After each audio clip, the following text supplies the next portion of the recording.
Now, here we go. We're after reinforcing the reds, and I've put in a few more stems. And that's just my nephew's CD there, Frederick and the Golden Dawn. I'm just putting it there. And you can have a look at that as well. That's the music in the background. And what I did was, I continued these ones now. We're going to have other stems as well coming in afterwards. These ones here, you blend them in, basically. The ones you don't want them going all to the whole way to the bottom. So I'll just show you what we're going to, how we do that. All we do basically is, we have our mix there for the stems. Let's say we're going to come up here again with the three little sections of the sepals, okay? And what we do is, we just bring a little piece down like that of the stem, okay, into it. And then with our finger, you just bring it down slightly, rub it in like that. Not rub it, just go in the line of the stem. I'll do it here again for you to show you. 1, 2, 3, okay? Nice and loose.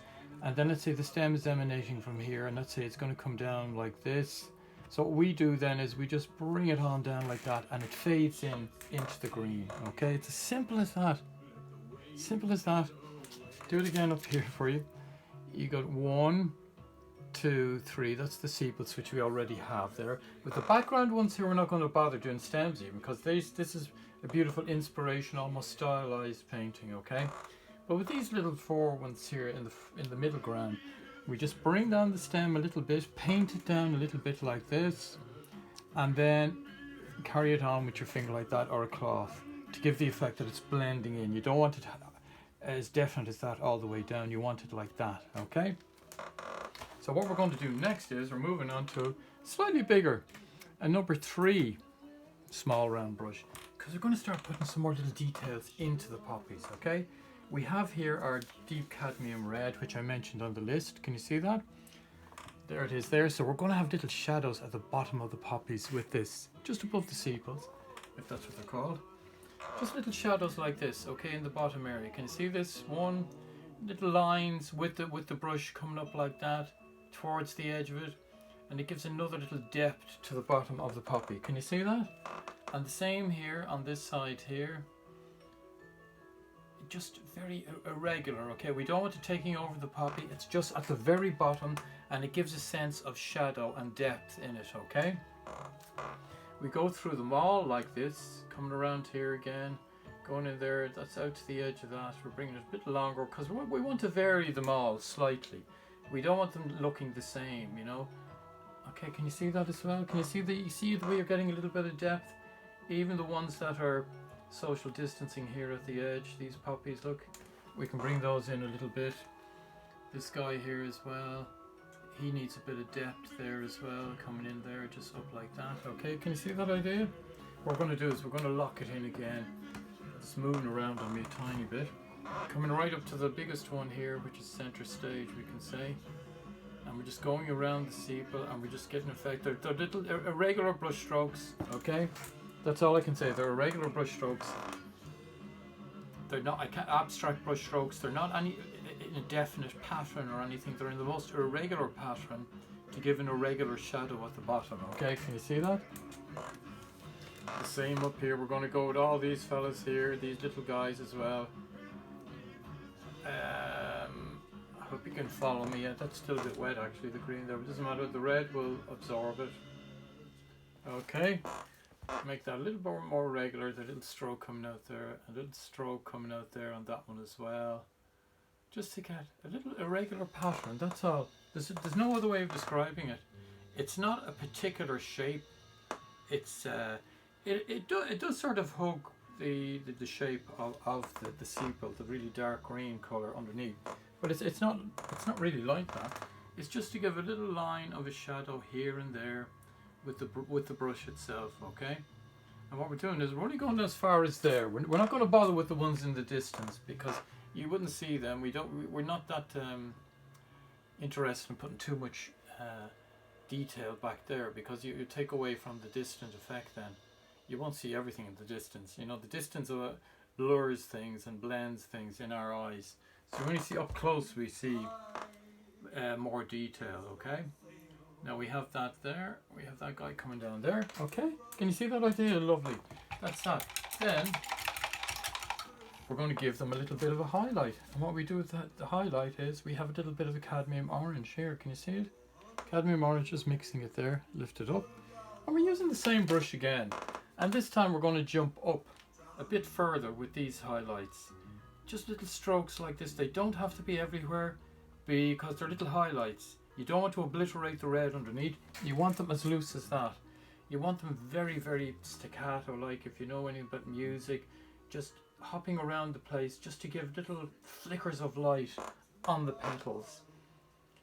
And again, there's no set pattern to this. This is purely, these are little abstract shapes that get the effect of light hitting off the petals, okay? Can you see that idea? Can you see it now? Yeah, the way it's coming together. I'm going to go over some of these as well to reinforce them. Same on this, you can start in the center with this one if you want. Move out little gaps varying between the strokes. We don't want them all the same, okay?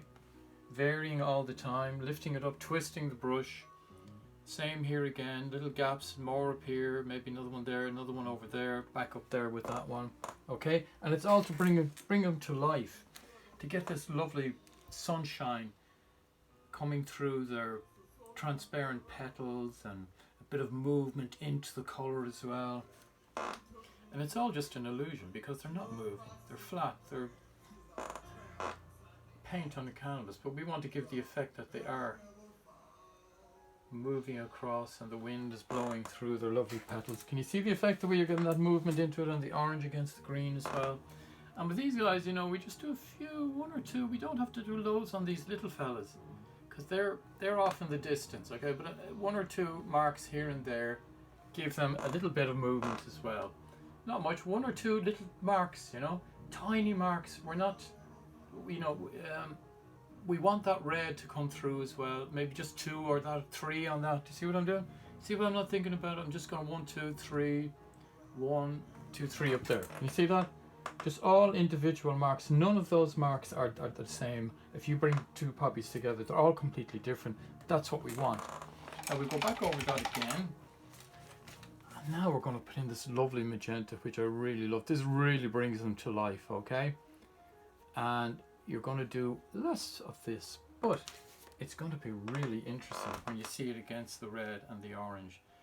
Okay, I'll just show you now. A little mark here, there, and there. Some of them down here, up there. Can you see the idea? Can you see the little sparkle in the poppies now? Yeah, can you see the way they're coming to life? Yeah. Okay, that's good, because this is what it's all about.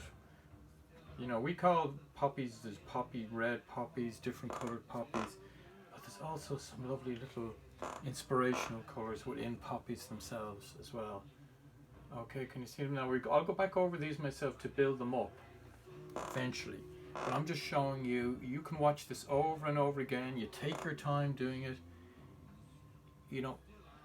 If you think about where you're going to put these little colours, sometimes it doesn't work like that. Sometimes you just have to follow your instinct and let it happen, okay?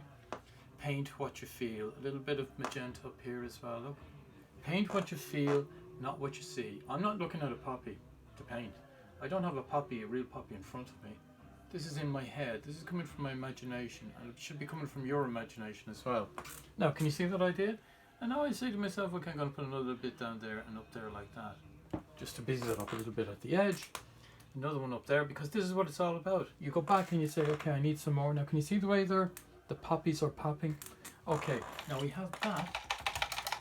We might as well do a little bit more with this, because we're looking for our deep turquoise, which I have here, because we want to deepen the sepals with this deep turquoise on its own, and it gives a lot more depth to it. I'll show you this now.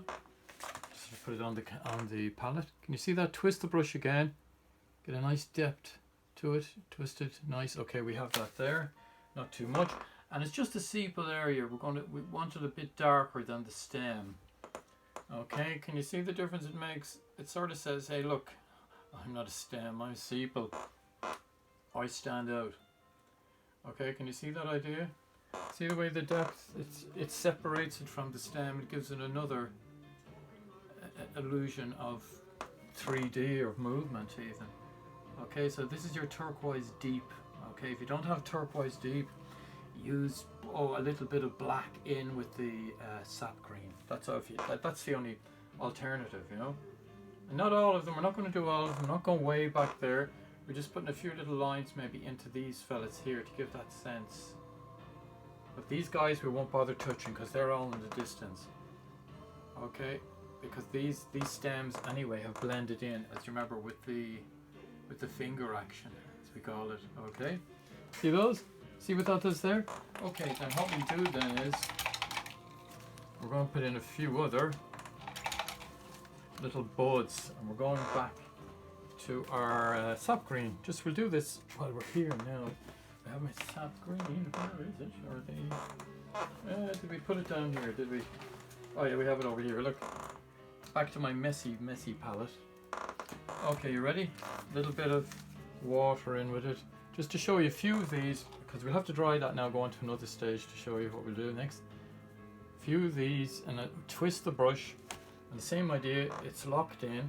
So what we can start doing is actually doing lovely little buds like this. Okay, you're watching this. I'm just going to twist this around, coming down there like that, getting wider towards the base of the canvas, okay? And then these are stylized buds. They're going to come in like that. Can you see that idea? Okay. Put that one there. And what we're going to do is you have to scan across and look around and say, okay, I'm going to do another one here then, yeah? I'll do another one, let's say, coming up this way. Slightly different, okay? Because this is the idea. You want them to complement each other, but you want them all to be slightly different as well. And this guy is looking up and saying, hey, look, I'm beginning to straighten up. Soon I'll be opening up like a poppy. And these are the buds. These are what the sepals come from, which encases the poppy flower. Okay, and now we're going to do another one maybe over this side. Coming in here like this. Yeah, nice curve on it. Coming around here like that. You might need a little more water on these to get the flow into it, because we have a bit bigger space here to do another little flourish, you know. Okay, can you see that guy? Give him a little pointy bit there just to make him more dynamic. Okay, can you see the way it's coming together? And then maybe we have another fellow coming out this way. I'm not in your way, hopefully. Now, and doing the same here like that. And it's all stylized, and what I'm doing is I'm not even thinking about this. I'm just painting what I feel, what you should be doing. You should do this really slowly as well. Do it really slowly. Practice these on separate bits of paper with a pastel pencil, or even a pencil or a pen, just to get into the idea of it. Okay, can you see those? And then maybe we might have one just to make it slightly different here. We might have one just coming across here like this. I'll show you, going down lower. Okay, that one there is crossing over that lovely stem, and then it's sort of, this is the youngest one. He has a lot of growing to do before he can straighten up and be up there with those tall sunflowers, sorry, poppies. Okay, but you see that? See the idea? See the lovely sense of movement then that you're getting there in that. Okay, what we do then is we have to stop here and dry these, because I want to paint something else on them, but I can't do it until it's dry. Okay, so if you're happy with that, as I said, take your time. These are difficult to do, difficult shapes. They got these swirls and curls, but just practice them and you will get them. Okay, thank you. See you soon.